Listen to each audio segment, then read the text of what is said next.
अस्सलाम वालेकुम।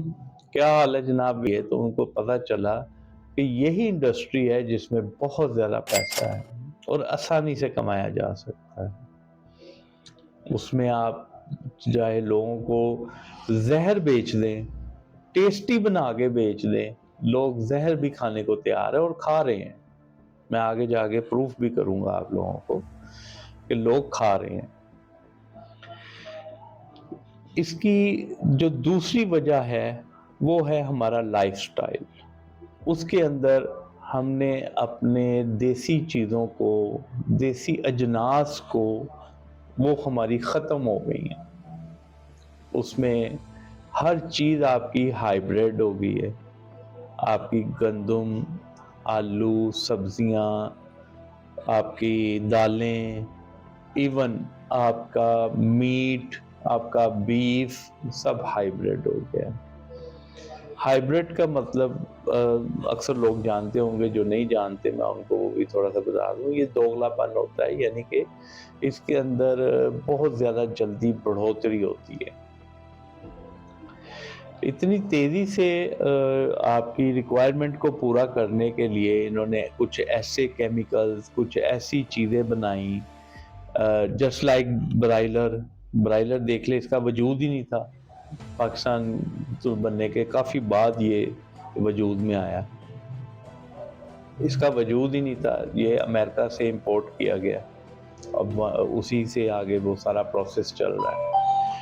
तो इसमें जो है ये बहुत ज़्यादा जो है ये प्रोसेस इसमें बहुत ज़्यादा तेज़ किया, उनके ग्रोथ हार्मोन्स को तेज़ किया गया। उन ग्रोथ हार्मोन्स को तेज़ करने के लिए उनकी अफ़ज़ाइश को, उस जानवरों की अफ़ज़ाइश को बढ़ाने के लिए ग्रोथ हार्मोन्स को कुछ ऐसे केमिकल्स अंदर प्रोवाइड किए गए जो दिनों के अंदर जो है वो आपका चिकन तैयार हो जाता है। ऑलमोस्ट कोई 40-45 डेज़ के अंदर आपका एक चिकन का जो बर्ड है वो तैयार हो जाता है। हाइब्रिड कर दिया उन्होंने, सब्जियां भी नहीं छोड़ी। इवन के कुछ फल अभी तक ठीक हैं, वो नॉर्मल में है, ओरिजिनल में है, लेकिन कुछ फल जो है वो हाइब्रिड कर दिए हैं। मसलन अंगूर, उसमें आपने एक टॉफ़ी के नाम से अंगूर सुना होगा। टॉफ़ी अंगूर, वो रेड कलर का, पिंक कलर का होता है और बहुत मीठा होता है, बड़े साइज़ का होता है। तो इसी तरह इन्होंने बहुत ज़्यादा तरक्की करने की कोशिश की, लेकिन उस तरक्की के अंदर जो राज है वो हमारी सेहत है। हमारी सेहत की बर्बादी का राज उस तरक्की के अंदर ही है।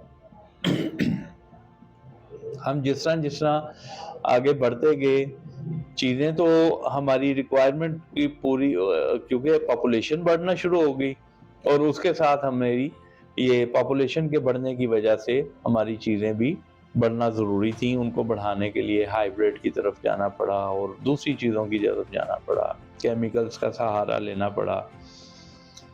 जब पहले खेती-बाड़ी होती थी तो उसमें सिर्फ़ गोबर की खाद डाला जाती थी। गोबर की खाद से बहुत अच्छी अफ़ज़ाइश होती थी, उसमें अच्छी चीज़ें बनती थीं, ताकत होती थी उन चीज़ों के अंदर।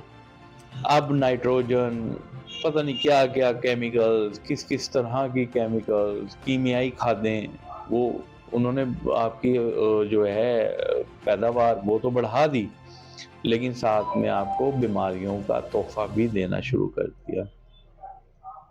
अब उस तरह की बीमारियाँ आपको सुनने में आ रही हैं जो कभी आपने सुनी नहीं होंगी। मेरे पास अभी लास्ट मंथ में एक केस आया, 8 साल का बच्चा। उस 8 साल के बच्चे को यूरिक एसिड हो गया। अब ये कोई है समझने वाली बात कि मेरी समझ से बाहर है कि कैसे उस 8 साल के बच्चे को, जब मैंने उनसे डिस्कस किया, उसका सिम्पटम्स ली, उनके साथ केस को स्टडी किया, तो पता चला कि जी उसने जंक फूड बहुत ज़्यादा खाना शुरू कर दिया था। हर वक़्त अपने रोज़ाना डेली का उसने मायोनीज़ और ये केचअप और ये डबल रोटी, इसमें बर्गर, ये वो इस तरह की चीज़ें, शवारमा, ये चीज़ें उसने बहुत ज़्यादा शुरू कर दी थी। उसको ख़ैर ट्रीटमेंट किया, अल्लाह का शुक्र है, अल्हम्दुलिल्लाह वो क्लियर हो गया अभी, क्योंकि उसका इम्यून सिस्टम भी स्ट्रॉन्ग था, इस वजह से वो जल्दी क्लियर हो गया। साथ मेडिसिन दी और उसकी ये चीज़ें जो हैं वो बंद की। जब ये चीज़ें बंद की तो उसको वो बहुत जल्दी आराम आ गया। ये इसकी वजूहत हैं, और भी बहुत सारी